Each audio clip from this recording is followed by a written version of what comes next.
हाँ तो प्यारे बच्चों, एग्रीकल्चर गुरुदेव से फैजान मंसूरी आपके लिए लेके आया हर चैप्टर के लास्ट 10 ईयर के पीवाईक्यूज।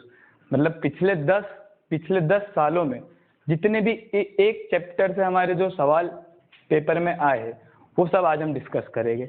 एग्रीकल्चर गुरुदेव आपके लिए एक पूरी प्लेलिस्ट लेके आया जिसमें 8 या 9 जून को आपका पेपर है। उससे पहले कोशिश हम करेंगे कि 5 जून से पहले आपके हम सारे चैप्टर जितने फिजिक्स में आ रहे सब के सब चैप्टर के पीवाईक्यूज आपको सॉल्व हो जाएंगे। हमें जितनी पढ़ाई करना थी हम कर चुके, अब हम सफलता की सीढ़ी को बस चढ़ने से एक कदम दूर है।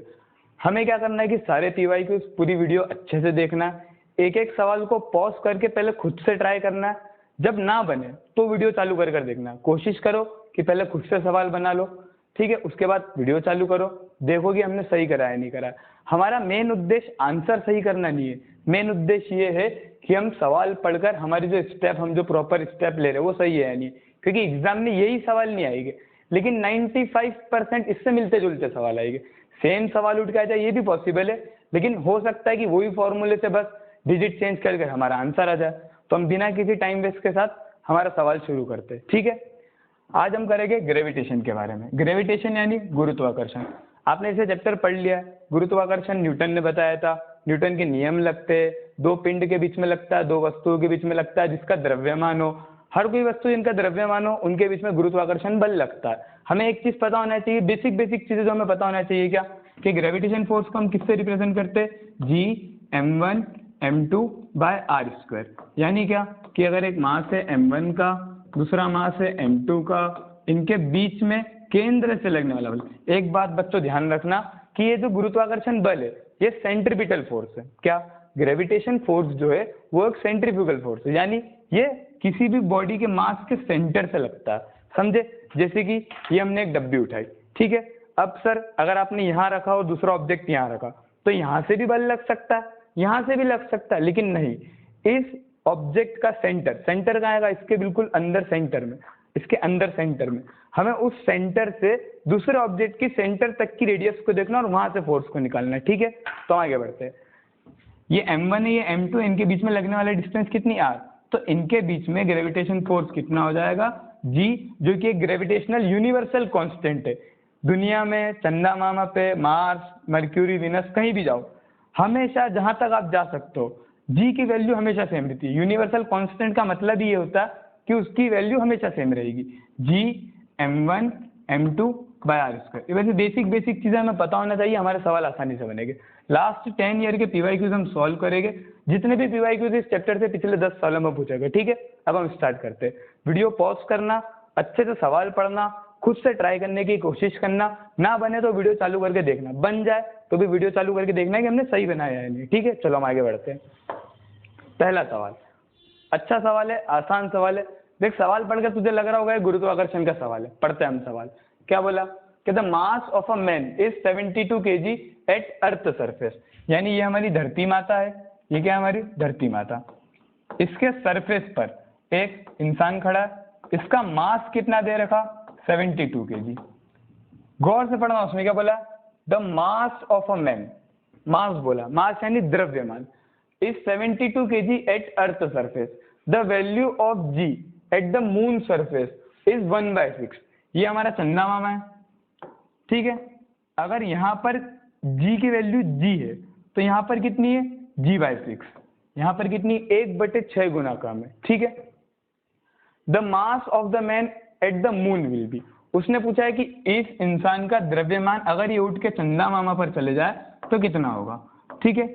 अब बच्चे इसमें क्या करते हैं, चलो भैया हम G' निकाल लेते हैं। G' बराबर G × R/R+H का होल स्क्वायर। नहीं, ये फॉर्मूला नहीं लगाना है, क्योंकि ये G के वेरिएशन के लिए, किसके वेरिएशन के लिए, G के वैल्यू। अब गौर से सवाल पढ़, सवाल ने क्या बोला, द मास और वेट में क्या अंतर होता है, मास हमारा क्या होता है m और वेट हमारा क्या होता है mg। तो जो चेंज आता है वो किसके कारण आता है, G के कारण। द्रव्यमान तो इंसान का हमेशा सेम रहता है। आप धरती माता पर अगर आपका द्रव्यमान 72 kg है तो चंदा मामा पर भी कितना देगा, 72 kg। समझ में आया, द्रव्यमान इंसान का कभी भी नहीं बदलता, मास हमेशा सेम रहता। वेट जरूर बदलता है। हम चंदा मामा पर जाएंगे तो हमारा वेट हमें कम फील होगा। क्यों? अभी अगर मैं 50 किलो का हूँ तो मैं इस अर्थ सरफेस पर कितना टोटल वजन डाल रहा हूँ? 50 इंटू 10 m इंटू जी, 500 न्यूटन का फोर्स लगा रहा हूँ। धरती माता मुझ पर कितना फोर्स लगा रही है? सेम फोर्स 500 न्यूटन का। हम जब अर्थ पर गए, अब मान लो मेरा मास कितना है? 50 kg, ठीक है। इसमें किसका मल्टीप्लाई होना चाहिए? यहाँ पर अगर मल्टीप्लाई होगा तो जी का होगा, यहाँ पर किसका होगा? 50 इंटू 1/6 का, यानी ये तो और कम हो गया, इसलिए हमें चंदा मामा पर हल्का फील होता है, ठीक है। तो इसका आंसर क्या आ जाएगा? 72 किलोग्राम। ध्यान रखना, इंसान का वजन कम ज्यादा हो सकता है, द्रव्यमान कभी भी कम ज्यादा नहीं होता है। क्या? A man weight can be change but mass cannot be change. आया समझ में? मास कभी भी चेंज नहीं हो सकता। पहला सवाल अच्छे से समझ में आया? स्क्रीनशॉट लेके जल्दी से कॉपी में लिख ले। चलो अब हम दूसरा पढ़ते हैं। बहुत बेसिक सवाल, इसकी तुम्हें एक ट्रिक बताता हूँ, कभी भी बार बार उलझना नहीं है। मैं क्या बोला? If in air the speed of sound is 332 metre per second. क्या बोला? स्पीड ऑफ साउंड कितनी है? 332 metre per second. Metre per second का मतलब हम समझते हैं, यानी कि एक सेकेंड में हमारी जो हवा है, हमारा जो साउंड है, वो कितना चल रहा है? 332 मीटर, यानी एक सेकेंड में साउंड कितना ट्रेवल कर रहा है? 332 मीटर पर सेकेंड, ठीक है। अब उसने क्या पूछा? Speed of sound in kilometre per hour. Kilometre per hour, kilometre per hour में पूछा उसने, ठीक है। यानी क्या कि एक घंटे में कितना किलोमीटर चलेगा। बहुत ही आसान सवाल है, बहुत बेसिक। हम डायरेक्ट तुम्हें एक ट्रिक बताता हूँ। क्या? 332 लिखा, इसमें हमें किसका मल्टीप्लाई करना है? 18/5। बस ये हमारा आंसर है, खत्म। पीछे क्या लगा दो? Kilometre per hour. हमने इसका मल्टीप्लाई क्यों करा हम वो भी समझते। देखा, अब हम काट के देखते हैं। 5 से जाएगा, 5 6 जा 30, 3 उधर गया 32, वापिस कितना आ जाएगा? 6। अब कितना बचा उधर? 2, यानी 66.4। 66.4 इंटू 18 किलोमीटर पर आवर। इसका आंसर क्या आ जाएगा? मल्टीप्लाई कर लेना, इसका आंसर आ जाएगा 119.52, ठीक है। ये इसका आंसर आ जाएगा। अब कैसे चेंज करा हम ये देखते हैं। देख, 332 मीटर। अच्छा, तुम्हें एक और चीज सिखाता हूं मैं। अगर मैंने कहा कि किसी ऑब्जेक्ट की स्पीड है 72 kilometre per hour, kilometre per hour, इसे हमें किस में बदलना? मीटर पर सेकंड में। किस में बदलना? मीटर पर सेकंड में। देख, बहुत आसान चीज है। 72 का 72 लिखा। 1 किलोमीटर में कितने मीटर होते हैं? सोचो, 1 किलोमीटर में कितने मीटर होते हैं? हम जब 1 किलोमीटर गाड़ी चलाते तो हम 1000 मीटर चलते। कितना मीटर चलते? 1000 मीटर। तो यहाँ मैंने किसका मल्टीप्लाई कर दिया? 1000 का मल्टीप्लाई कर दिया। यहाँ क्या लिख दूंगा? मीटर। अब देख, 1 घंटे में, 1 आवर में कितने मिनट होते हैं? 60 मिनट। तो यहाँ पर क्या लिख दिया? 60। ये तो मिनट में हुआ, हमें किस में बदलना? सेकेंड में। 1 मिनट में कितने सेकेंड होते हैं? 60 सेकेंड। तो मैं यहाँ किसका एक और मल्टीप्लाई कर दूँ? 60 का। मीटर की जगह मीटर, सेकंड की जगह सेकंड। देख, हमारा सेम सवाल मीटर पर सेकंड में कन्वर्ट हो गया, ठीक है। अब देख, 1 0 से 1 0 गया, 1 0 से 1 0 गया। अब हम किससे काटते? 2 से काटते। ये 5 टाइम्स चले जाएगा, ये 3 टाइम्स चले जाएगा। क्या बचा? 72 इंटू 5 अपॉन 6 इंटू 3 कितना हो जाएगा? 18। तो किसमें आ गया? मीटर पर सेकंड में, ठीक है। बहुत बेसिक चीज है। क्या कि अगर तुम्हें कोई चीज दे, मान लो x किलोमीटर पर आवर में दे, और तुम्हें किस में बदलना है? मीटर पर सेकंड में। कुछ मत करो, x का मल्टीप्लाई कर दो 5/18 में, तो ये क्या आ जाएगा? मीटर पर सेकंड। और x का x अगर तुम्हें दिया है, x अगर तुम्हें दिया है किसमें? मीटर पर सेकंड में, तो इसमें किसका मल्टीप्लाई कर देंगे हम? 18/5 का। तो हमारा आंसर किसमें आ जाएगा? किलोमीटर पर आवर में। देख, एक सवाल तुम्हारे पेपर में यहाँ से आराम से आ सकता है। एक सवाल अगर यहाँ से बना, कुछ भी नहीं करना है, डायरेक्ट 5/18 का मल्टीप्लाई करा, मीटर पर सेकंड आ गया। 18/5 का मल्टीप्लाई करा तो किलोमीटर पर आ गया, ठीक है। तो इसका आंसर क्या आ जाएगा? 119.52। कैलकुलेशन तुम्हें आती है, कैलकुलेशन तुम एक बार क्रॉस चेक कर सकते हो, ठीक है। हम अगले सवाल की तरफ बढ़ते हैं, स्क्रीनशॉट ले लो। अब देख, क्या बोला? The periodic time of communication satellite is. Communication satellite मतलब क्या? पढ़ा होगा ना हमने। कम्युनिकेशन सैटेलाइट मतलब क्या? कम्युनिकेशन सैटेलाइट मतलब वो कि मान लो कि ये हमारी धरती माता है, मान लो ये हमारा, ठीक है, ये है हमारा सूरज दादा, ठीक है। हम इनके एक ऑर्बिट में चल रहे हैं, ये हमारी धरती माता यहाँ पर है, ठीक है। अब धरती माता यहाँ भी चलेगी और गोल गोल रोटेशन भी करती है, रिवॉल्यूशन भी करती है। ठीक है, हमने एक सैटेलाइट यहाँ पर रख दी। इस सैटेलाइट का काम क्या कि हमें अंतरिक्ष से अर्थ पर कम्युनिकेशन करेगी। यानी क्या, मौसम विभाग, हमें पता चल जाता ना पहले कि कल बारिश होगी या नहीं होगी, कल ठंड रहेगी या नहीं रहेगी।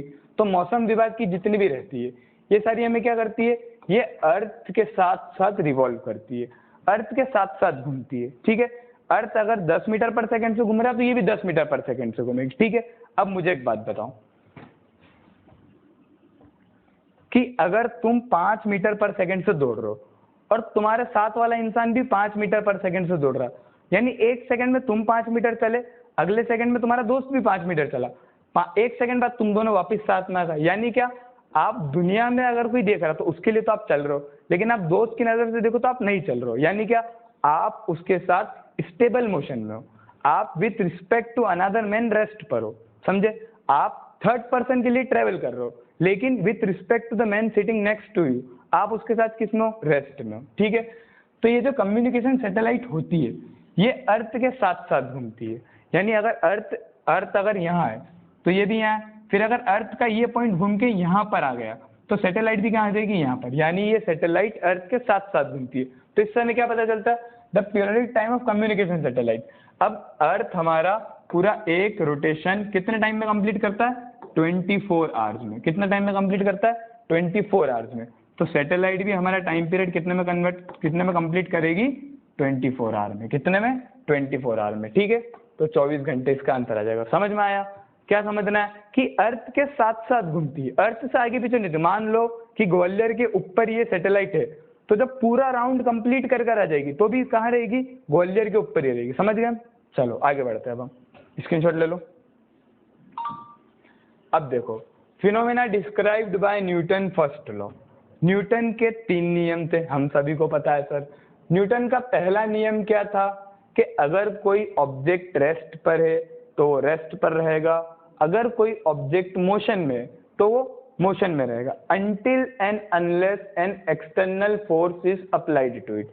यानी क्या कि अगर कोई वस्तु विराम अवस्था में है तो वो विराम में रहेगी, अगर कोई वस्तु चल रही है तो वो गति में रहेगी, तब तक जब तक उस पर एक बाहरी बल ना लगे। बाहरी बल का मतलब क्या, जो उसका खुद का बल ना हो। जैसे मान लो एक फुटबॉल है, हम फुटबॉल खेल रहे हैं, अब फुटबॉल रेस्ट पर है तो ये किस पर रहेगी, रेस्ट पर रहेगी। किस पर रहेगी, रेस्ट पर रहेगी। तुम एक यहाँ से आए, तुमने इस फुटबॉल पे क्या, तुमने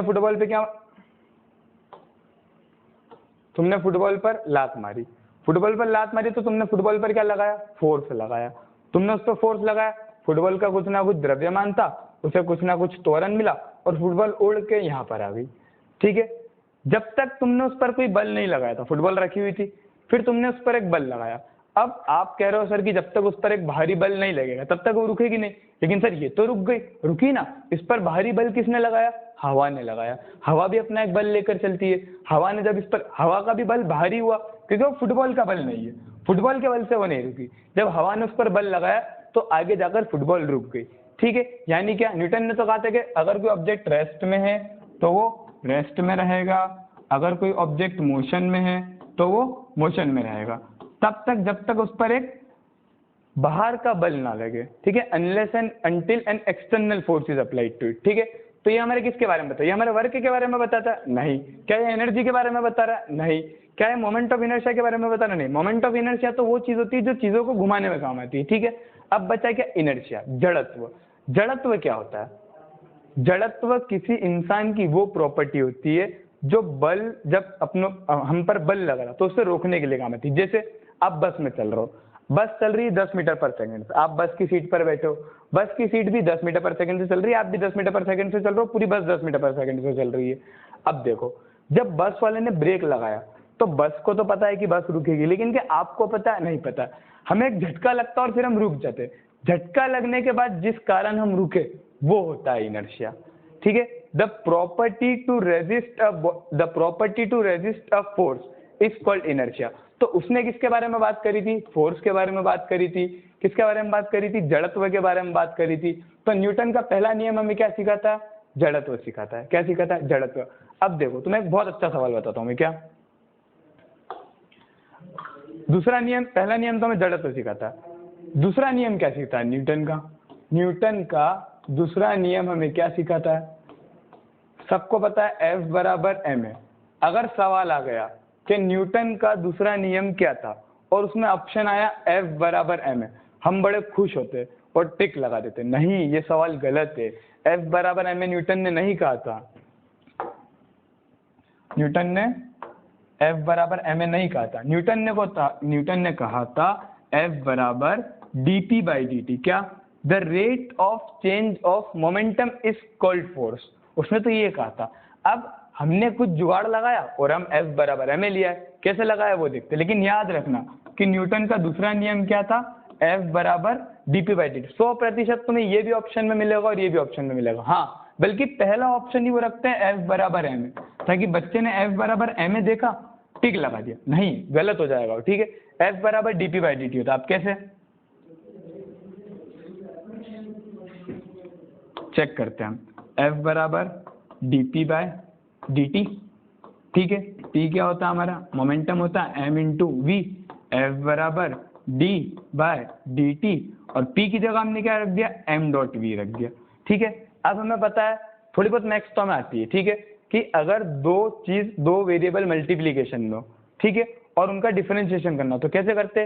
देख, एक को लिखा कांस्टेंट रखा, दूसरे का क्या कर दिया? डिफरेंशिएट कर दिया, प्लस अब दूसरे को कांस्टेंट रखा और पहले का क्या कर दिया? डिफरेंशिएशन कर दिया, ठीक है। अब ये क्या हो गया?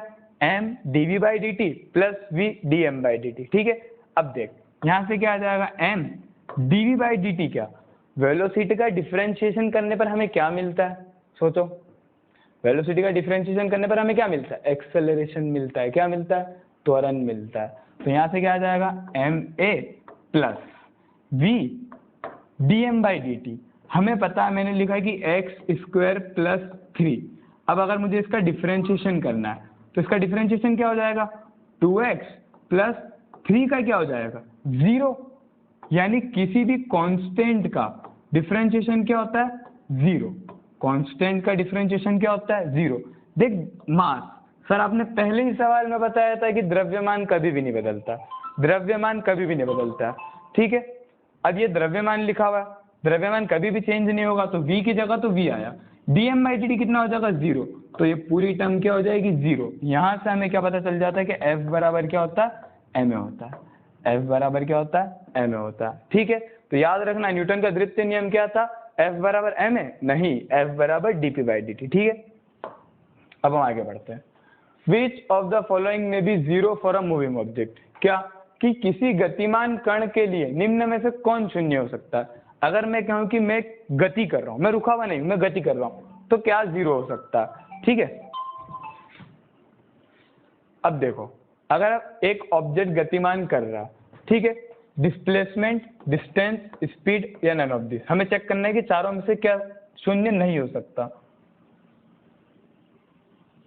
शून्य हो सकता है, चारों में से क्या शून्य हो सकता है? अगर आप यहाँ खड़े, आप थोड़ा सा भी अगर चले तो आप डिस्टेंस ट्रेवल करें, मतलब डिस्टेंस तो 0 नहीं हो सकता, क्योंकि अगर ऑब्जेक्ट रेस्ट करे तो ही डिस्टेंस 0 लेगा। लेकिन उसने क्या कहा? मूविंग ऑब्जेक्ट, मतलब ऑब्जेक्ट जो है वो चल रहा है, ठीक है। तो क्या डिस्टेंस 0 हो सकता है? नहीं हो सकता। अब अगर चल रहा है तो किसी ना किसी चाल से चलेगा। तो स्पीड, अगर ऑब्जेक्ट चल रहा है तो कुछ ना कुछ तो उसके बाद स्पीड होगी, तो क्या स्पीड 0 हो सकती? नहीं हो सकती। अब क्या बचा? डिस्प्लेसमेंट। हाँ सर डिस्प्लेसमेंट भी 0 हो सकता है। क्या हो सकता है? कैसे? मान लो मैं यहाँ खड़ा हूँ, मैं थोड़ी देर चला, घुमा फिरा और फिर चलकर अपनी जगह आ गया, यानी मैंने यहाँ से स्टार्ट करा, मैं पूरा घुमा फिरा और जाके वापिस अपनी जगह आ गया, तो डिस्प्लेसमेंट क्या हो जाएगा? 0। क्योंकि डिस्प्लेसमेंट क्या होता है? प्रारंभिक यानी इनिशियल और अंतिम यानी फाइनल, इन दोनों के बीच की सबसे शॉर्टेस्ट डिस्टेंस। अब अगर मैंने प्रारंभ भी यहाँ से करा और अंतिम भी यही कर दिया तो मैं कितना चला? 0। चला तो मैं बहुत सारा, लेकिन हमारा विस्थापन कितना हुआ? 0। तो 0 क्या हो सकता है? विस्थापन हो सकता है। बेसिक सवाल है, बन जाएगा तुमसे, ठीक है। अब देखो, गुरुत्व विभव ऊर्जा होता है gravitational potential energy. Gravitation potential energy सभी को पता है, कि U बराबर हमेशा पहले से ही माइनस लग जाता है। क्या लग जाता है? माइनस लग जाता है। ये माइनस क्या दिखाना चाहता है? ये माइनस ये दिखाना चाहता है कि अगर कोई ऑब्जेक्ट अर्थ पर रखा है, अगर वो इन्फिनिटी होगा तो ग्रेविटेशन पोटेंशियल एनर्जी क्या हो जाती है? जीरो हो जाती है। कितनी हो जाती है? जीरो हो जाती है। अब ग्रेविटेशन पोटेंशियल एनर्जी क्या होती है कि अगर धरती माता से कोसों दूर कोई वस्तु रखी हुई है, उस वस्तु को हम वहां से पकड़कर धरती माता पर लाए, तो जितना कार्य हमें करना पड़ा उस कार्य को हम क्या बोलते हैं? Gravitation potential energy. अब देख, अगर मैंने किसी ऑब्जेक्ट को यहाँ से उठा के यहाँ तक लाया, तो मेरी कुछ ना कुछ एनर्जी खत्म होगी। इसलिए हम हमेशा ग्रेविटेशन पोटेंशियल एनर्जी क्या लगाते? माइनस लगाते। माइनस ये दर्शाता है कि हमने जो कार्य है वो किसी ऑब्जेक्ट पर करा है। किस पर करा है? किसी m मास के द्रव्यमान पर करा। तो ग्रेविटेशन पोटेंशियल एनर्जी हमेशा क्या होगी? हमेशा क्या होगी? नेगेटिव। पॉजिटिव कभी भी नहीं होगी, नेगेटिव पॉजिटिव भी नहीं हो सकती, ऑलवेज जीरो भी नहीं हो सकती। हाँ, अगर तुमसे कभी पूछ ले, अगर पेपर में सवाल आता तो हमेशा हमें लगाना ऑलवेज नेगेटिव। लेकिन अगर वो स्पेशल केस बोलता है क्या कि gravitation potential energy if a object is placed at infinity, जहां हम जा नहीं सकते, तो ग्रेविटेशन पोटेंशियल एनर्जी कितनी होती है? जीरो हो जाती है। क्या हो जाती है? जीरो हो जाती है। क्यों? क्योंकि देख, ग्रेविटेशन पोटेंशियल एनर्जी जो रहती है वो 1/r के फॉर्म में रहती है। अब अगर r बहुत ज्यादा हो गया, अनंत हो गया, r क्या हो गया? अनंत हो गया, तो ये बहुत कम हो जाएगा। ये अगर बहुत ज्यादा हो गया तो g हमारा बहुत कम हो जाएगा। बहुत कम मतलब क्या? g टेंड्स टू जीरो पर हो जाएगा, वरना हमेशा g क्या रहता है? नेगेटिव रहता है। ठीक है, आशा करता है आपको समझ में आया होगा। चलो अब हम पढ़ते क्या? If the momentum of a moving body is increased by 50%, कितना हो गया? 50%, then percentage increase in its kinetic energy will be. तो एक बहुत आसान सवाल है, हमेशा। अब बच्चे इसमें गलती करते हैं, ठीक है। इस सवाल को करने का मैं तुम्हें एक तरीका बताता हूँ, हमेशा वो तरीका याद रखना। उसने क्या कहा कि the momentum of a body moving in a straight line is increase by 50%। यानी क्या कि यदि कोई पिंड जो एक सीधी रेखा में चल रहा है, किस में चल रहा है? सीधी रेखा में गति कर रहा है, उसका संवेग 50% बढ़ गया। कितना बढ़ गया? 50%। हम शुरू में खुद से संवेग को कितना मान लेते? 100%। कितना मान लेते? 100% हमने माना। अब हमें संवेग और काइनेटिक एनर्जी के बीच में पता होना चाहिए। देख, मैं तुझे डिराइव करके बता देता हूँ कैसे निकलता है, अगर एग्जाम में भूल जाओ। काइनेटिक एनर्जी कितनी होती है हमारी? 12 mv²। ठीक है, अगर मैं काइनेटिक एनर्जी में 1/2 mv², यहाँ पर एक m का मल्टीप्लाई कर दूँ और एक m का डिवाइड कर दूँ। देख, मैं अगर तुझे 10 रुपये दूँ और फिर से 10 रुपये ले लूँ, तो तुम्हें ना कोई नुकसान हुआ ना कोई फायदा हुआ। यानी क्या? मैंने एक m का मल्टीप्लाई करा और एक m का डिवाइड कर दिया। हमें पता है कि p बराबर क्या होता है? mv होता है। p बराबर क्या होता है? द्रव्यमान इंटू वेग। अब देख, काइनेटिक एनर्जी बराबर 1/2 m इंटू m क्या हो जाएगा? m² v² अपॉन में m। इसको मैं क्या लिख सकता हूँ? 1/2 mv का होल स्क्वायर अपॉन में m। यानी इसको क्या लिख सकता हूँ मैं? 1/2 p² अपॉन में m। हाँ सर, p आ गया। मतलब क्या कि काइनेटिक एनर्जी बराबर p²/2m। सर, इस 2m को यहाँ ले जाते हैं, ठीक है। तो काइनेटिक एनर्जी इंटू 2m बराबर p²। सर ये भी ठीक है, p बराबर स्क्वायर हटेगा, रूट लगेगा, रूट लगाया 2mk। ठीक है, ये हमें एक चीज पता चली। हमें दो फॉर्मूला हमें याद रखना है, क्या कि काइनेटिक एनर्जी बराबर p²/2m और p बराबर √2mk। अब उसने क्या कहा हम वो देखते हैं कि मोमेंटम को कितना बढ़ा दिया? 50% बढ़ा दिया। ठीक है, यानी हमें ये वाला फॉर्मूला लगाना है। काइनेटिक एनर्जी कितनी थी हमारी? p²/2m। ठीक है सर, हमने p को शुरुआत में कितना माना था? 100%। हमेशा तुम्हें शुरुआत में कितना मानना है? 100% मानना है। ठीक है सर, पहला क्या हो जाएगा? काइनेटिक एनर्जी बराबर 100 का स्क्वायर अपॉन 2m। सर, हमारी शुरू की काइनेटिक एनर्जी कितनी थी? 100 का स्क्वायर अपॉन 2m। ठीक है, अब उसने इसमें 50% बढ़ा दी। यानी क्या? 100 तो आपके पास पहले थी, उसकी 50% और बढ़ गई। यानी अब हमारा p' कितना हो गया? कितना हो गया? 150। 150 कैसे हो गया? 100 पहला का प्लस 50 जो आपने बढ़ा थी, हम चेक कर लेते हैं, ठीक है। काइनेटिक एनर्जी डैश कितना हो जाएगा, 150 का स्क्वायर अपॉन में 2m, ठीक है सर। क्या ये सवाल में पूछा गया था? नहीं, उसने पूछा था परसेंटेज चेंज कितना था। तो हमें याद होना चाहिए परसेंटेज चेंज का फॉर्मूला क्या होता है, final minus initial upon initial into 100%, ठीक है। यहाँ परसेंट आ गया तो ये पूरी यूनिट किसकी हो जाएगी, परसेंट की हो जाएगी। हम लोग चेक कर लेते, फाइनल कितनी है, 150 का स्क्वायर माइनस 100 का अपॉन 2m का स्क्वायर अपॉन में इनिशियल कितनी थी, 100/2m का स्क्वायर, ठीक है। ये हमारी थी। अब देख 2m से 2m मर जाएगा, हम कॉमन ले लेके मर जाएगा। अब हमारा सवाल क्या बन गया, 150 का स्क्वायर माइनस 100 का स्क्वायर अपॉन 100 का स्क्वायर इंटू 100%, हाँ है ना। अब देख 150 का स्क्वायर करते हैं हम, देख अब 150 का स्क्वायर करो फिर 100 का स्क्वायर करो, बहुत बड़ा हो जाएगा। फॉर्मूला लगाते हैं हम, क्या, a square minus b square बराबर a प्लस बी और a माइनस बी, ठीक है। ये लगाते तो 150 में 100 जोड़ेंगे तो क्या हो जाएगा, 250 इंटू 150 में जो 100 घटाएंगे तो क्या आ जाएगा 50 अपॉन 100 का स्क्वायर, ऐसा कैसे लिख देते हैं 100 इंटू 100, यहाँ पर क्या आ जाएगा 100 आ जाएगा, ठीक है। अब देख एक जीरो से एक जीरो मर जाएगा, एक जीरो से एक जीरो मर जाएगा, ठीक है। इस 100 से ये 100 मर गया, 25 इंटू 5 कितना आ जाएगा 125%, कितना आ जाएगा 125%, ठीक है। यानी क्या कि अगर हम संवेग को 50% बढ़ाते हैं, कितना बढ़ाते हैं 50% बढ़ाते हैं, तो काइनेटिक एनर्जी कितने प्रतिशत बढ़ेगी 125%। ए गलत, बी गलत, ड गलत, कितने प्रतिशत बढ़ेगी 125%। अब हमेशा ध्यान रखना, क्या कभी भी अगर परसेंटेज चेंज का सवाल पूछे तो ये वाला फॉर्मूला लगाना है, ठीक है। बिल्कुल याद रखना, बिना कोई घबराए डायरेक्ट फॉर्मूला लगाना, आंसर निकल जाएगा।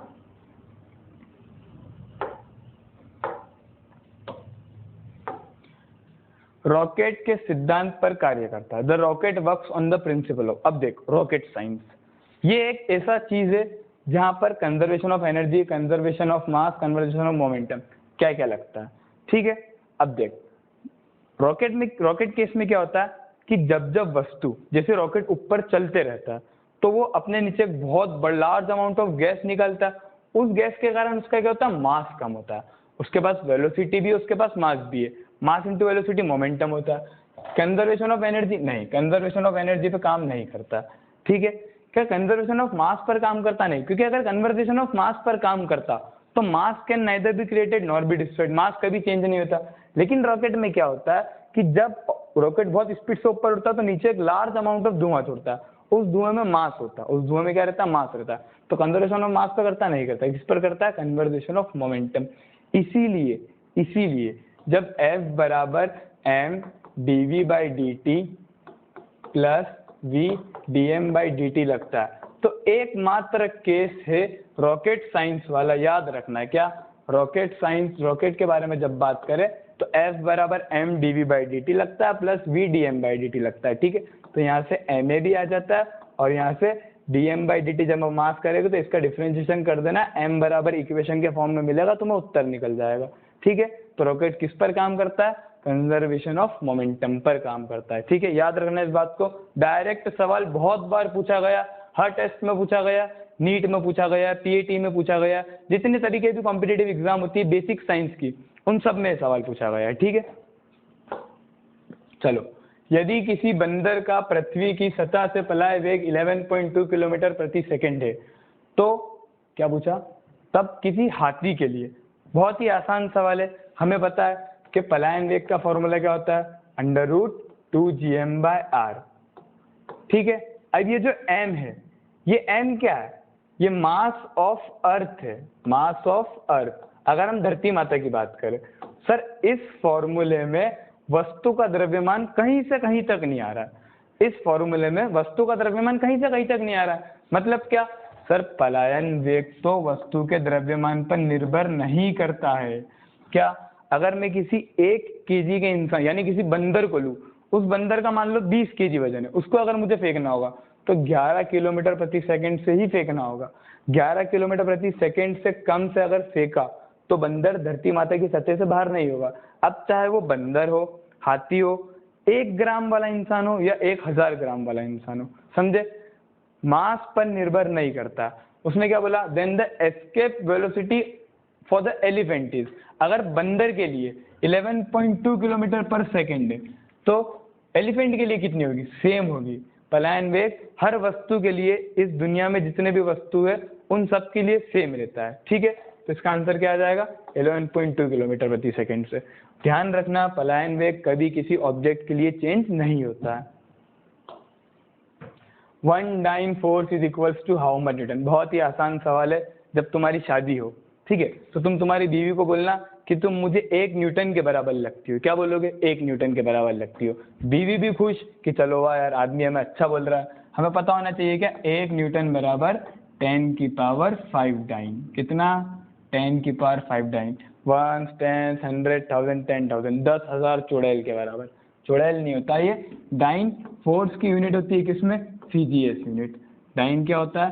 फोर्स की यूनिट होती है सीजीएस में। ठीक है, अब हमें पता है क्या कि 1 न्यूटन अगर 10 की पावर 5 डाइन है, कितना है? 10 की पावर 5 डाइन।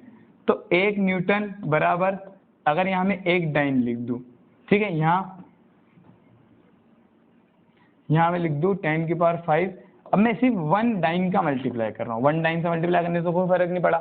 10 की पावर 5 कहाँ आ जाएगा? इसके नीचे आ जाएगा। ठीक है, तो बराबर 1 डाइन।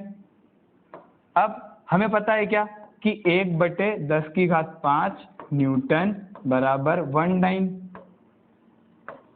अगर ये ऊपर आएगा तो 10 की घात कितना दे देगा? -5 न्यूटन। तो 10 की पावर -5 न्यूटन बराबर 1 डाइन। डायन नहीं, डाइन। इसको क्या बोलते हैं हम? डाइन। डायन नहीं बोलते, क्या बोलते हैं? डाइन। 1 डाइन बराबर 10 की power -5 Newton.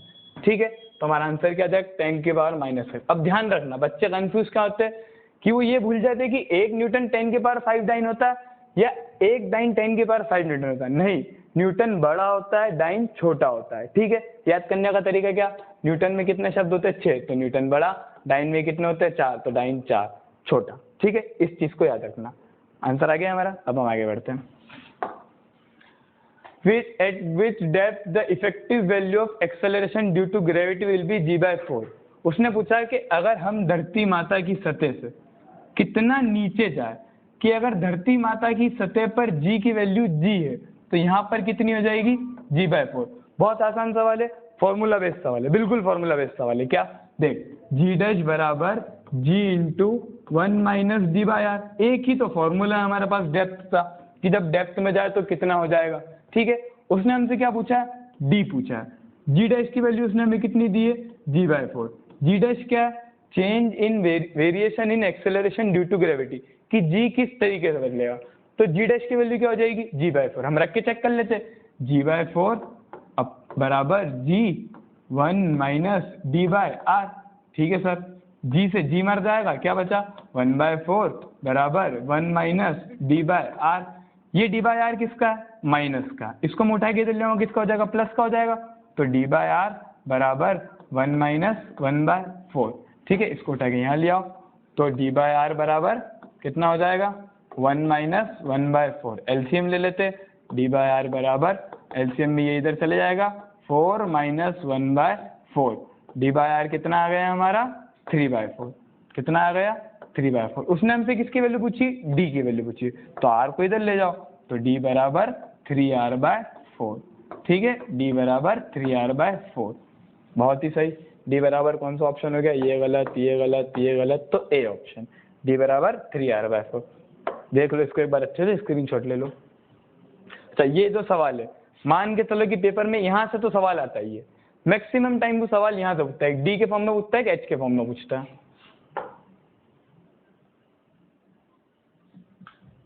Eight earth surface the gravitation potential will be, earth surface पर ग्रेविटेशन पोटेंशियल कितना होगा।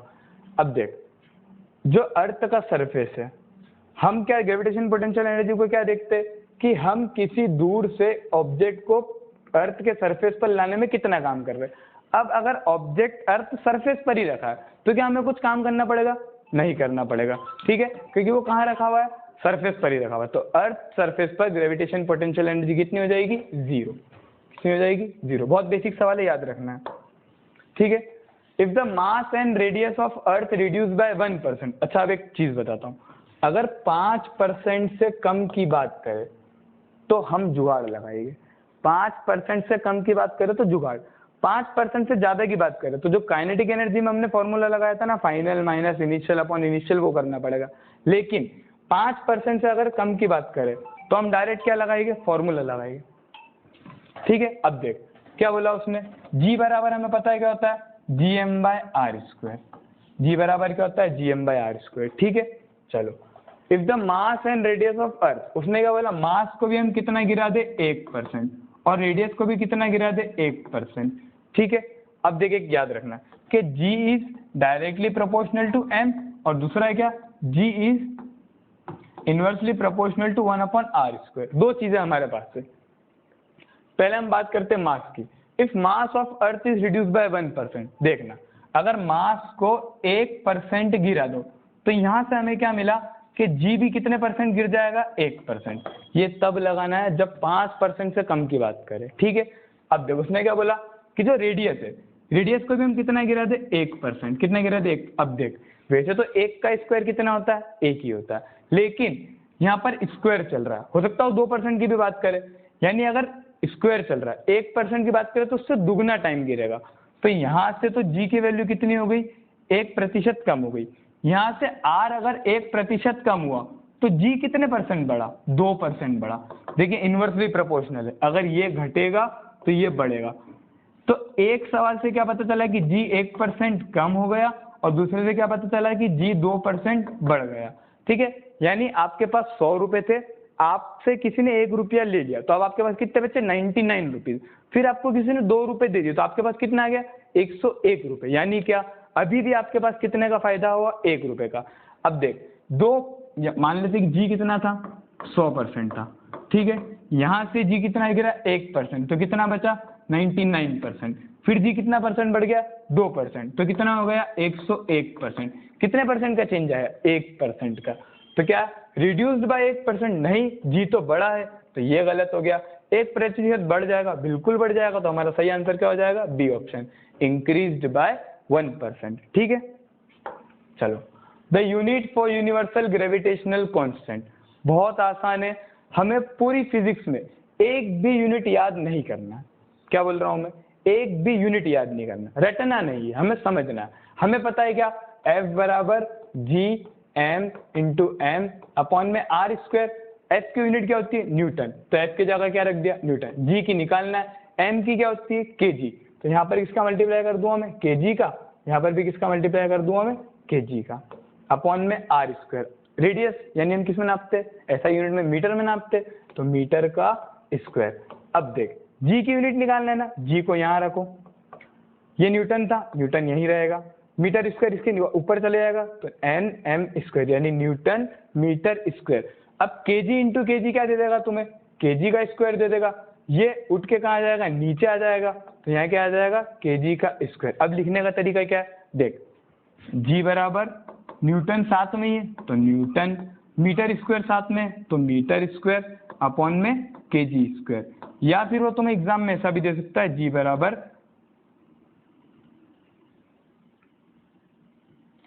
बराबर न्यूटन मीटर स्क्वायर, और kg को ऊपर ले जाएगा। पता है क्या, नीचे अगर स्क्वायर है तो ऊपर आने के बाद क्या हो जाएगा? -2। तो यहाँ से देख लेते हैं हम क्या, newton metre square kg²। A option क्या हो जाएगा हमारा? सही हो जाएगा। देख, बहुत अच्छे से पूछा उसने, देखें kg पर कुछ नहीं लगाया तो ये गलत, kg³ ये गलत, न्यूटन मीटर अपॉन kg² ये गलत, ठीक है। बिल्कुल बारीक से देखना, जल्दीबाजी में सवाल गलत नहीं करना है, ठीक है। हमारा आया newton metre square kg upon में, तो Newton metre square kg² upon में, वरना आता जाता सवाल हमसे गलत चले जाएगा, ठीक है। चलो अगला, which among the following is the unit of power. Power क्या होता है? पावर क्या होता है? Work done upon time taken. यानी पावर, मान लो एक इंसान में हूं, एक दूसरा मेरा दोस्त है, किसी ने हमें काम दिया कि सर आपको एक लेक्चर रिकॉर्ड करना है, लेक्चर रिकॉर्ड मैंने भी करा, लेक्चर रिकॉर्ड मेरे दोस्त ने भी करा, वर्क तो हम दोनों ने पूरा कर दिया। वर्क क्या था? लेक्चर रिकॉर्ड करना। हम दोनों ने अगर लेक्चर रिकॉर्ड कर दिया तो हमारा वर्क क्या कर दिया? हमने कंप्लीट कर दिया। अब मैंने अगर 1 घंटा लिया लेक्चर रिकॉर्ड करने में तो मेरी पावर 1 घंटे के हिसाब से होगी, लेकिन अगर सामने वाले ने आधे घंटे में लेक्चर रिकॉर्ड कर दिया, यानी उसने मुझसे कम टाइम लिया, तो उसकी पावर मुझसे क्या हो जाएगी? ज्यादा हो जाएगी। तो पावर किस पर डिपेंड करती है? पावर वर्क डन पर डिपेंड करती है? नहीं, पावर इनिशियली किस पे डिपेंड करती है कि आप किसी काम को कितने कम समय में कर पा रहे हो। ठीक है, चढ़ाव चढ़ना है हमें, चढ़ाव 10 लोग चढ़ रहे हैं, जो पहले चढ़ जाएगा उसकी ज्यादा पावर क्यों? क्योंकि उसने समय कम लिया। ठीक है, कम समय लिया तो उसकी पावर ज्यादा है। ठीक है, अब पावर की यूनिट क्या होती है? वर्क डन का किस में निकालते हैं हम? जूल में।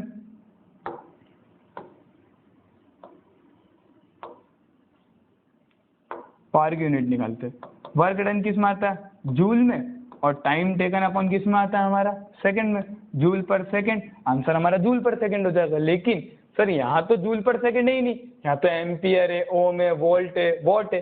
ठीक है, तो जूल पर सेकंड हमारा क्या होता है? वॉट होता है। क्या होता है? वॉट होता है। ठीक है, इसीलिए जो घर में हमारा बिल वगैरह आता है, बल्ब वगैरह आता है, ये कितनी पावर कंज्यूम, जैसे बल्ब पर लिखा रहता है ना 10 वॉट का बल्ब है, 50 वॉट का बल्ब है, तो वो ये बता रहा है कि वो 1 सेकंड में कितनी पावर को कंज्यूम करेगा। तो हमारा आंसर क्या आ जाएगा? वॉट। अब अगर तुमसे एग्जाम में पूछ ले कि वॉट की एक और यूनिट क्या है, तो याद रखना वॉट मतलब पावर। पावर क्या होता है? Work done upon time taken. Work done की यूनिट होती है जूल और टाइम की होती है सेकंड। याद रखना वॉट की टोटल यूनिट क्या होती है? जूल पर सेकंड। ठीक है, बिल्कुल क्लियर है। याद रखना पावर हमारा होता है work done upon time taken, joule by second. What होता है वॉट बराबर जूल बाय सेकंड। चलो, an object is taken to a space station at an altitude of nearly 13,000 km above Earth. What will be the approximate value of acceleration due to gravity at that point? अब देख मैं तुझे बताता हूँ, एक चीज याद रखना है कि हम देखते हैं हमें सवाल में कुछ भी नहीं आता, फॉर्मूला भूल गए, सब भूल गए।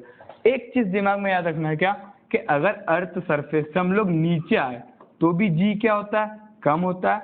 ऊपर गए तो भी जी क्या होता है? कम होता है। अब अर्थ सरफेस पर जी की वैल्यू कितनी होती है? 9.8। अब बस हमें सिर्फ इतनी इंफॉर्मेशन पता है, इतना पता है कि अर्थ सरफेस से अगर नीचे गए तो भी जी क्या होगा? कम होगा।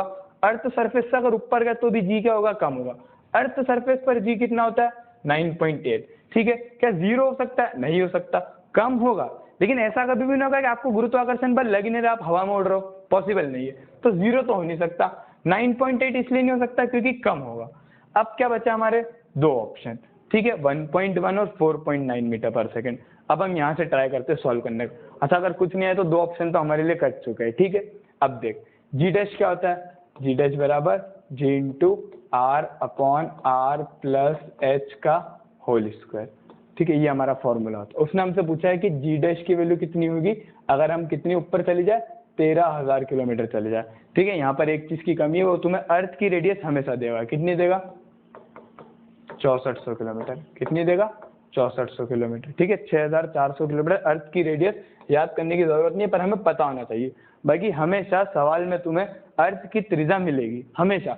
वो अर्थ के बारे में बात करे, मून के बारे में बात करे, तुम्हें त्रिज्या मिलेगी, क्योंकि वो तुम्हारा जनरल नॉलेज चेक नहीं कर रहा है, वो तुम्हारी फिजिक्स चेक कर रहा है। तो फिजिक्स में तुम्हें ये देंगे। ठीक है, अब देखो जी डैश बराबर जी कितना है? हम मान लेते कि 10 है, हमारा आंसर 10 से या तो यहाँ से 5 आ जाएगा या यहाँ से 1 आ जाएगा, उसके आसपास का हम लगा लेंगे।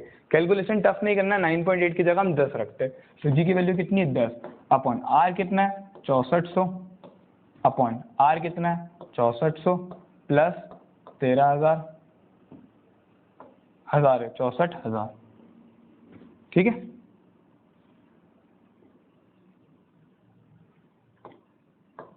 प्लस 13,000 का स्क्वायर। अब क्या करें? अब ऐसा ना हो कि तुम 64,000 का स्क्वायर निकालने लगे हो, बिल्कुल बेसिक से चलते हैं। जी डैश बराबर 10, देख 0 0 0 0 0 0, तो यहाँ तो क्या आ जाएगा? 0 0 0, 4 और 3 7, 6 और 1 7, इसका स्क्वायर। देख 3 0 से 3 0 तो मर जाएंगे, क्योंकि 3 0 का स्क्वायर हमें 6 0 देगा, नीचे भी 3 0 का स्क्वायर हमें 6 0 देगा। तो अब हमें क्या करना है? हमारा जी डैश क्या आया था? 10 इंटू 64/71 का स्क्वायर, ठीक है, 64/77। 64/77 का स्क्वायर, इसको हम सॉल्व करते हैं। जी डैश बराबर 10 इंटू 64 इंटू 64/77 इंटू 77, ठीक है। इसको हम सॉल्व कर लेना, सॉल्व तुम लोग कर सकते हो, बिल्कुल मैं भी करके बता देता हूँ कैसे सॉल्व करना है। वो चीज़ देखो जिसमें कॉमन जा रही है, ठीक है। जैसे 64 और 64 को हम 8 इंटू 8 लिख सकते हैं। अब 7 और 7 किससे जा रहा है, एक तो 7 से जाएगा, दूसरा किससे जाएगा, 11 से जाएगा, ठीक है। लेकिन हमें कुछ नहीं, हम डायरेक्ट मल्टीप्लाई करके भी लिख सकते हैं। जैसे 64 इंटू 64 कर लो,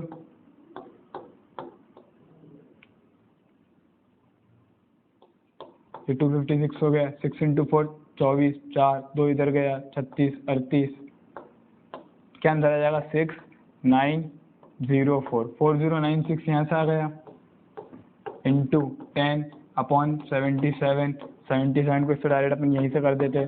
77 से कितनी बार आ जाएगा, 409, 77 इंटू 6 ट्राई करते हैं। ऐसे ट्राई करके कैलकुलेशन कर लोगे, तुम्हारा आंसर आ जाएगा 4.9 मीटर पर सेकेंड।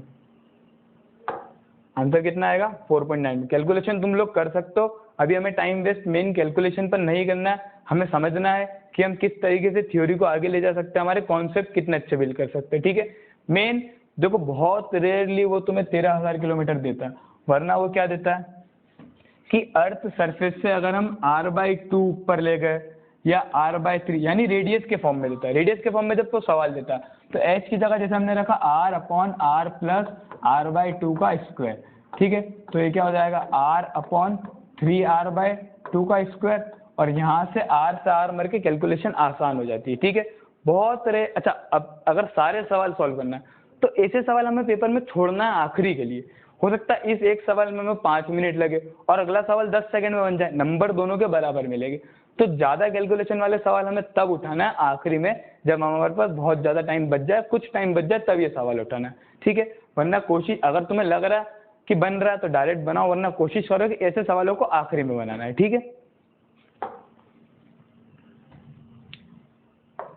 अब देखो, which option is not correct regarding change in the value of gravitation acceleration g? The value of g is minimum at equator। सही बात है। देख, हमारी जो धरती माता घूमती है सन के आसपास, वो गोलाई में नहीं घूमती है। सबको लगता है गोलाई में घूमती, नहीं, वो एक अंडे के शेप में इलेप्टिकल फॉर्म में घूमती है। किस तरीके से घूमती है, इलेप्टिकल फॉर्म में। जैसे ये हमारा सन है, ठीक है, तो हमारी अर्थ की ऐसे बनी हुई, यानी क्या, यहाँ की त्रिज्या थोड़ी कम है और यहाँ की त्रिज्या थोड़ी ज्यादा है, समझ गए। अब देखो उसने क्या बोला, the value of g is minimum at equator. तो देख, g is inversely proportional to 1/r²। जहां पर r ज्यादा होगा वहां पर g क्या होगा, कम होगा, पता होना चाहिए हमें। अब देख, उसने क्या कहा कि ये इक्वेटर की बात कर रहा, यहाँ r क्या बड़ा है, दिख रहा है ना कि इस वाले r से ये वाला r थोड़ा बड़ा है, ठीक है। यहाँ पर अगर r बड़ा है तो g क्या होगा, छोटा होगा, सही बात है। मिनिमम एट इक्वेटर, सही बोल रहा है, तो value of g at minimum is equator, ये तो हमारा सही है। सही है मतलब ऑप्शन गलत है लेकिन स्टेटमेंट सही है। फिर क्या बोला, the value of g is maximum at the pole of earth, सही बात है। यहाँ पर r क्या है, यहाँ पर r कम है, तो यहाँ पर g क्या होगा, ज्यादा होगा, तो ये पोल पर हमारा मैक्सिमम होता है, ये भी बात सही है। यानी दो स्टेटमेंट है तो सही, लेकिन हमसे पेपर में क्या पूछा गया, पेपर में पूछा गया कि which option is not correct. क्या पूछा उसमें, नॉट करेक्ट, मान में परिवर्तन से कौन सा विकल्प सही नहीं है। ऐसा ना हो कि हम सवाल सही से ना पढ़ो और पहला ही ऑप्शन टिक कर दे, ठीक है। तीसरा ऑप्शन पढ़ते, the value of g increases as the rotation speed of the earth increases. सही है क्या बात, नहीं, ये चीज भी गलत है। क्या, कम हो जाती है, क्यों, देख फॉर्मूला क्या होता है, g minus G dash omega cos square theta, ठीक है। अब अगर ओमेगा बढ़ेगा तो ये सब बढ़ेगा, और ये सब बढ़ेगा तो g में से कम होगा ना। मैं बोलूं तुम्हें कि 10 माइनस 5, फिर मैंने कहा कि 5 को बढ़ा के तुम 7 कर दो, तो तुमने घटाने में बढ़ाया, यानी मैंने तुमसे पहले 5 रुपए लिए तो तुम्हें कितने के नुकसान में थे, 5 रुपए के, फिर 2 रुपए और ले लिए, नुकसान बढ़ाया ना, नुकसान बढ़ाया मतलब हमारी माइनस की साइन बढ़ रही है। यहाँ से अगर कम होगा, उसने क्या बोला, रोटेशन से इंक्रीजेस, नहीं, हाँ अगर वो यहाँ पर डिक्रीजेस बोल देता है, क्या यहाँ पर बोल देता है डिक्रीजेस, तो वो गलत हो जाता, ठीक है। लेकिन उसने बोला इंक्रीजेस, तो ये बात भी सही है। अब क्या बचा हमारा चौथा option, the value of G decreases on going up और down from the earth of surface, ये भी सही है। The value of G decreases on going up और डाउन फ्रॉम द सरफेस, ये बात तो सही है। तीसरा ऑप्शन हम देख लेते हैं एक बार, the value of ji increases with the rotation of, हाँ तो देख जी जो हमारा वो डिक्रीज हो जाएगा, जी क्या हो जाएगा डिक्रीज। अब देख उसने यहाँ क्या बोला, द वैल्यू, ये ऑप्शन तो सही है, ये भी सही है और ये भी सही है। The value of ji increases, नहीं, द वैल्यू ऑफ जी क्या हो जाएगी, डिक्रीजेस हो जाएगा। अगर रोटेशनल स्पीड बढ़ गई, मान लो ये बढ़ गई, ओमेगा अगर बढ़ गया, अर्थ तेजी से घूमने लग गया, तो जी में से कुछ कम हो जाएगा, तो जी की वैल्यू क्या हो जाएगी, डिक्रीज हो जाएगी। क्या हो जाएगी, डिक्रीज। और यहाँ पर इसने क्या बोला, इंक्रीज, तो हमारा सही आंसर क्या हो जाएगा, सी।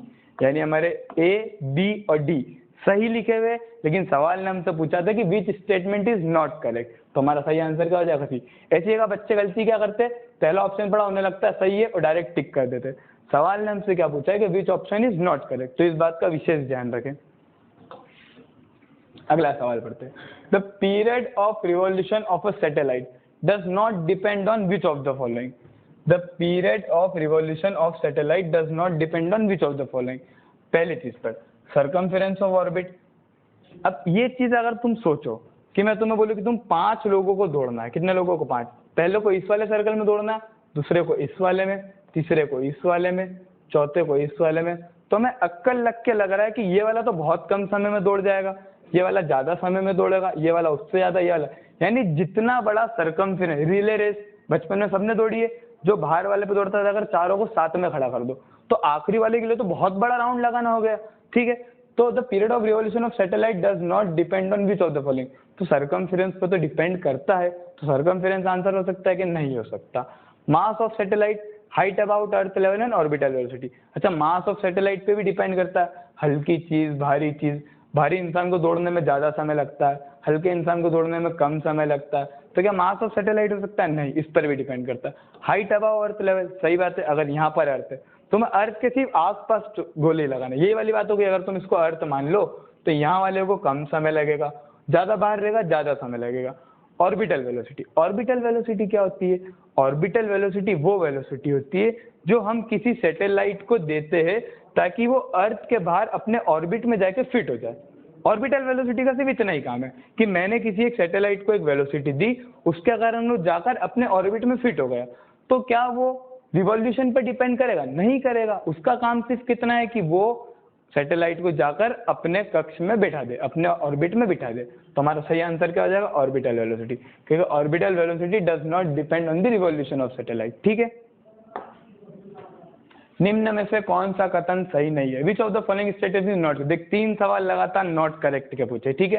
अच्छा, इन सवालों से क्या होता है ना पता, एक सवाल तो हमारा गलत निकल जाता है, बाकी के 3 के कॉन्सेप्ट बन जाते हैं कि हाँ ऐसा होता है। अब देख क्या बोला, when the lift goes down the apparent wait of the person is less than the actual wait. सब लिफ्ट में बैठे, उस झूले में बैठे हम, गोल गोल झूले में, जब वो झूला ऊपर जाता तो हमें भारी भारी महसूस होता है और जब नीचे आता तो बिल्कुल हल्का महसूस होता है। सब झूले में बैठे, जैसे लिफ्ट में भी बैठे, लिफ्ट ऊपर जाती है तो भारी महसूस होता है और नीचे आते तो हल्का महसूस होता है। क्यों, देख जब लिफ्ट अगर ऊपर चल रही है, ठीक है, नीचे क्या लग रहा है mg, ऊपर क्या लग रहा है f, और ये ऊपर चल रही है तो यहाँ पर क्या टेंशन लगेगा t, तो इसमें क्या होता है g में m में g के साथ a जुड़ जाता है, और जब लिफ्ट नीचे आती है तो m में क्या होता है g के साथ a घट जाता है। अब g जो हम वजन लगा रहे हैं धरती माता पर, a क्या, जिस त्वरण से लिफ्ट या तो ऊपर चल रही है या नीचे आ रही है। When the lift goes down, जब लिफ्ट नीचे आ रही है तो weight of the person is less than the actual weight, weight क्या होता है mg, लेकिन जब नीचे आ रही है तो g में से कुछ ना कुछ घट गया, कुछ ना कुछ घट गया, मतलब अगर हम 50 किलो के हैं तो हमें हो सकता है कि 45 किलो का फील हो, 40 किलो का फील हो, तो पहला पॉइंट तो उन्होंने सही लिखा है। ध्यान रखना, जब लिफ्ट नीचे आती है तो अपनों को हल्का महसूस होता है, लिफ्ट ऊपर जाती है तो भारी महसूस होता है। कैसे याद रखेंगे, हम सब झूले में बैठे, झूला जब ऊपर चलता है तो हमें भारी भारी महसूस होता है, जब नीचे आता है तो हल्का हल्का महसूस होता है। उस कॉन्सेप्ट हम याद रख सकते हैं, ठीक है। Kepler third law is also called the law of time period, ये हम बाद में देखेंगे। तीसरा ऑप्शन देख, each planet revolves around the sun in a circular direction. Sir अभी एक सवाल पहले आपने बताया कि सर्कुलर डायरेक्शन में नहीं करता है, कौन सा डायरेक्शन में चलता है वो, इलिप्टिकल। कौन सा डायरेक्शन में चलता है, इलेप्टिकल।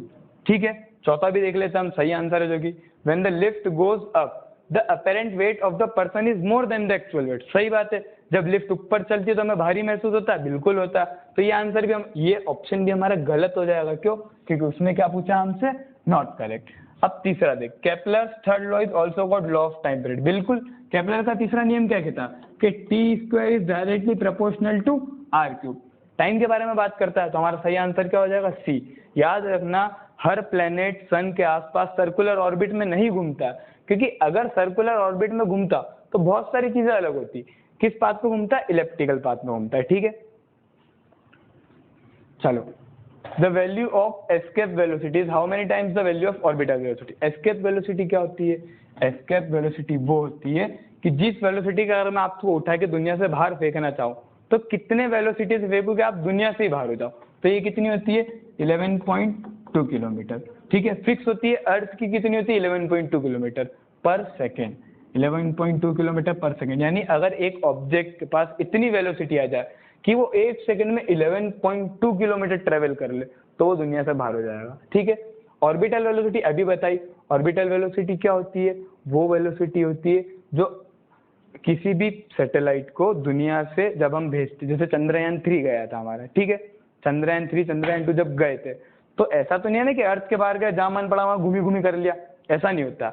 अर्थ के बाद उनके पास एक ऑर्बिट फिक्स है कि आपको इस ऑर्बिट में घूमना। जैसे चंदा मंगल गए थे तो ऐसा तो नहीं अर्थ से वो डायरेक्ट जाके लैंड होगा, नहीं, पहले इस ऑर्बिट में, फिक्स ऑर्बिट में घूमेंगे, फिर एक टाइम के बाद वो लैंड करते हैं। ठीक है, तो जितनी वेलोसिटी मुझे यहाँ पर लगेगी इसको इस ऑर्बिट में भेजने में, उसको हम क्या बोलते हैं, ऑर्बिटल वेलोसिटी। दोनों चीजें क्लियर हुई? अब देख इन दोनों के बीच में रिलेशन क्या होती है। The value of escape velocity is how many times the value of orbital velocity. ठीक है, हमें पता है क्या कि जो हमारी एस्केप वेलोसिटी होती है वो ऑर्बिटल वेलोसिटी की √2 टाइम्स कम होती है। ठीक है, the value of escape velocity पूछा उसने।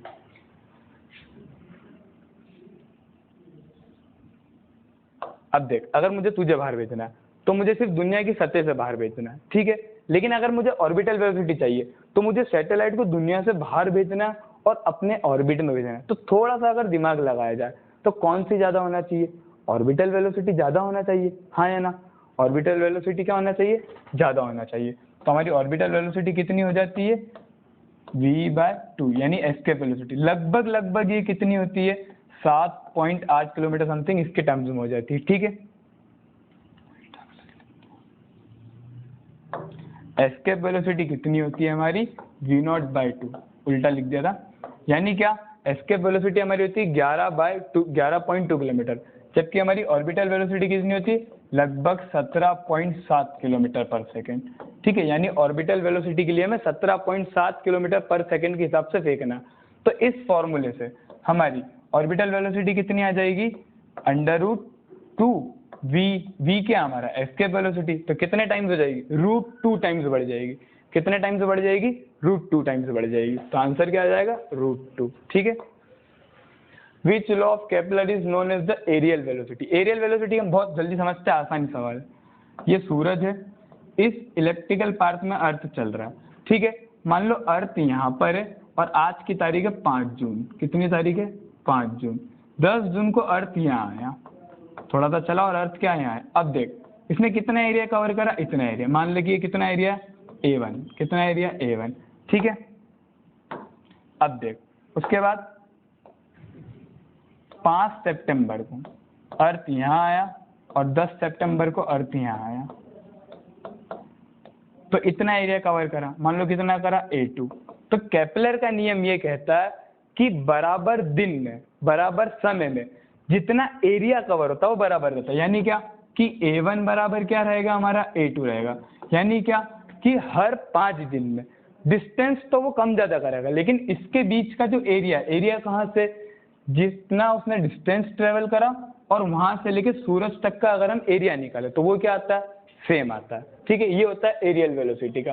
तो ये केपलर का कौन सा नियम बताता है, केपलर का सेकंड नियम इसके बारे में बताता है हमें। किसका नियम, सेकंड नियम। तो क्या हो जाएगा, द्वितीय नियम। तीसरा नियम किसके बारे में बताता है? टाइम के बारे में बताता है। T square proportional to R cube, ये कौन सा होता है? तीसरा नियम होता है। तो याद रखें, तीसरा नियम हमें समय और त्रिज्या के बारे में बताता है, दूसरा नियम हमें एरियल वेलोसिटी के बारे में बताता है। ठीक है, चलो आज ग्रेविटेशनल के हमने सारे पिछले 10 सालों में जितने भी PYQs आए हमने सारे डिस्कस कर लिए। ऑल दी बेस्ट एग्रीकल्चर गुरुदेव की तरफ से। अब आपको इस सवाल को एक बार और प्रैक्टिस करना और अच्छे से करना है। All the best.